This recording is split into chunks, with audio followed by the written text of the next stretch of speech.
Oi Surga. Sejak akhir-akhir ini, pelawak dan pelakon Zizan Razak sering dikaitkan dengan spekulasi bersama wanita-wanita yang cantik. Janda ke, yang single ke, semua dia nak try kan. Dah kenapa Zizan dah tak ada story ke nak up? Kalau sebelum ini Zizan telah dikaitkan dengan bekas isteri Datuk Izran Yusof iaitu Vishanti. Katakan rapat jugalah sebab ada urusan bisnes katanya. Tapi tak tahulah sebab selalu je orang tengok diorang keluar sama-sama kan. Sesuatu sangat. Tapi kalau tengok sejak akhir-akhir ni dah macam diorang dua ni dah macam senyap. V pun ada post satu gambar dekat Instagram macam putus cinta je, macam patah hati je. Tapi tak tahulah kalau tu berkait dengan Zizan kan. Tak apa-apalah. Tapi itu bukan kisah yang kita nak cerita pada hari ini.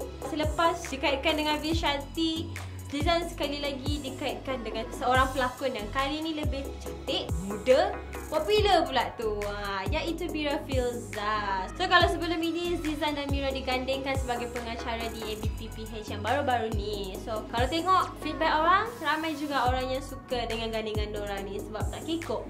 Masing-masing pun boleh mengacara dengan baik sekali. So lepas tu nampaklah diorang punya chemistry tu dekat atas pentas kan. Tengok tak ABPH? Kalau tengok tahulah. Tapi baru-baru ni ada desas-desus yang mengatakan Mira dan Zizan menjalin cinta.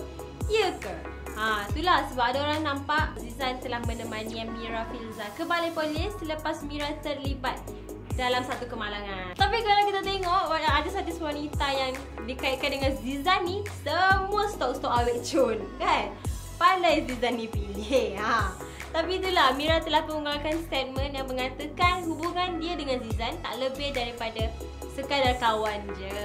You know, sebagai kawan industri je lah, sama-sama pelakon, sama-sama pengacara kan, tak lebih daripada tu.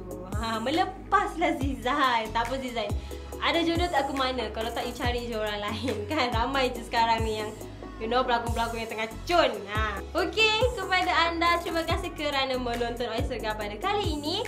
Jangan lupa subscribe YouTube kita orang, follow Instagram, Facebook dan Twitter. Dapatkan aplikasi Oi Jom di Google Play sekarang. Dan kepada butik Omera, terima kasih kerana menaja baju saya pada episod kali ini. Okey, sampai berjumpa lagi di episod yang akan datang. Assalamualaikum, bye.